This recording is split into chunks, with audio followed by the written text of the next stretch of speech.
Tuloy-tuloy ang pag-iikot ni First Lady Liza Marcos sa Metro Manila para mamigay ng tigsa 10 kilong bigas sa mga benepisyaryo. At kaninang umaga nga, mga taga Mandaluyong naman ang hinatira ng libreng bigas ng unang ginang. Si Angelo Calixro nakatutok. Alas 6 pa lang ng umaga nang pumila ang person with disability na si Nanay May. Kasama siya sa beneficiaries ng programang Mula sa Puso para sa pamilya ni First Lady Liza Araneta Marcos. Daing ng 57 years old na si Nanay May, mahirap ang kanyang sitwasyon dahil sa mahal na presyo ng bilihin. Malaking tulong daw ang 10 kilo ng bigas. Hirap po kung tutusin. Tulad ko bilang PWD po, medyo talagang kinakapot po. Kasi tulad ko, nagkakamot po ako maintenance sa puso. Talagang malaking tulong to.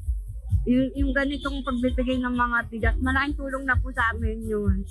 Dahil sa natanggap na 10 kilong bigas, malaki ang matitipid na magagamit niya sa maintenance. Sa malaking budget, talagang malaking tulong yun. Malaki yung kabawasan niya. Yung imbis na ibibili ko noon, sabsa ko na sa gamot ko rin po yun.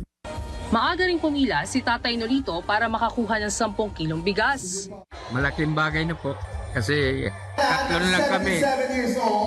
lang kami na misis ko at saka yung apo ko.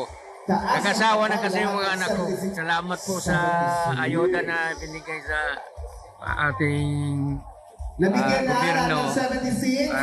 Malaking bagay na po para sa akin.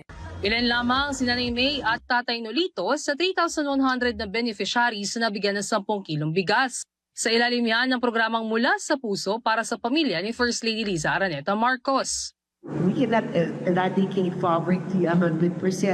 But sana this little rice we given 4 times for my husband, sana hopefully it will make things easier for the next couple of days.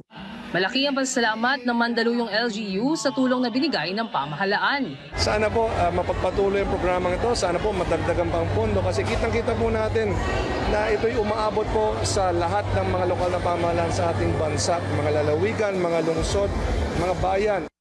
Iikot pa ang Mula sa Puso para sa Pamilya program sa buong Metro Manila para makapagbigay ng tulong sa bawat pamilyang Pilipino.